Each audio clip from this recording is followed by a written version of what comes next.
কুফানগরীতে এক নাস্তিক ছিল। সে বলে বেড়াতো, আমি আল্লাহরে দেখি না তাই মানি না। কুফানগরীর লোকজন বলে, আমাদের এক ইমাম আছে নাম নু'মান ইবনে সাবিত, উনার সাথে বসলে তুমি আল্লাহরে দেখতে পাবা। সে বলে, তাই তাহলে তোমাদের ইমামকে ডাকো। সাইয়েদনা ইমাম আবু হানিফা টাইম দিলেন, এই জুমার দিন, আজকে জুমার দিন না, এই জুমার নামাজের পরে ঠিক ভর দুপুরে 2টায় সবাই আমরা একত্রিত হব। নাস্তিকও আসবে, সাইয়েদনা ইমাম আবু হানিফাও আসবে। জুমার সালাতের পরে লোকের বন্যা বয়ে গেল, বাঁধ ভাঙা জোয়ার, অনেক মানুষ। নাস্তিক এসেছে, লক্ষ লক্ষ লোক এসেছে, আসে নাই ইমাম আবু হানিফা। আসে না আধা ঘন্টা, 1 ঘন্টা, 2 ঘন্টা পরে আসছে। নাস্তিক বলে, এই তোমাদের ইমাম যার কোনো সময়ের জ্ঞানই নাই, এর সাথে কিসের তর্ক? সাইয়েদনা ইমাম আবু হানিফা বলে, ইনদি উযর, আমার ওজর আছে। কি ওজর?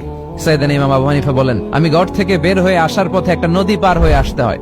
আজকে এসে দেখি নদীর মধ্যে কোনো মানুষ টানুষ নাই, নৌকা নাই, মাঝি নাই, কিচ্ছু নাই। তো হঠাৎ দেখলাম পাশে বিশাল বড় একটা গাছ। এই গাছটা এমনি এমনি 2 ভাগ হয়ে গেল।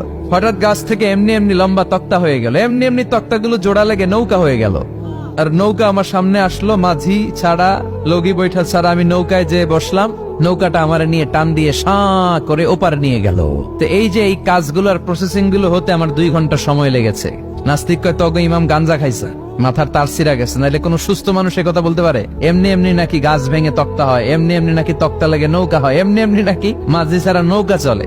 সাইয়েদনা ইমাম আবু হানিফা বললেন, এই তো আপনি লাইনে চলে আসছেন, আপনারে বুঝানো এখন আমার খুব সহজ হবে।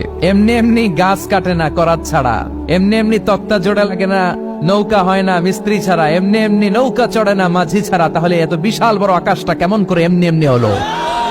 জমিনটা কেমন করে এমনি এমনি হলো? সাগর, মহাসাগর, পাহাড়, মরুভূমি কেমন করে এমনি এমনি হলো? এগুলোর একজন স্রষ্টা আছে না নাই?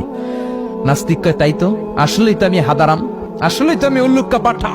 এইভাবে তো আমি কখনো ভেবে দেখি নাই, এইভাবে তো কখনো চিন্তা করি নাই। ও ইমাম, তুমি আমার ঘুমন্ত বিবেককে জাগিয়ে দিয়েছো, তুমি আমার চোখের সামনের পর্দাটা উঠিয়ে দিয়েছো, তুমি আমার দৃষ্টিভঙ্গিকে পরিবর্তন করে দিয়েছো। ও ইমাম, তুমি আমার চোখ খুলেছো, তুমি আমাকে হক চিনতে সাহায্য করেছো। আর দেরি করতে চাই না, আমারে পড়িয়ে দাও লা ইলাহা ইল্লাল্লাহু মুহাম্মাদুর রাসূলুল্লাহ। কালিমা পড়ে মুসলমান হয়ে গেছে। আল্লাহু আকবার পড়েন।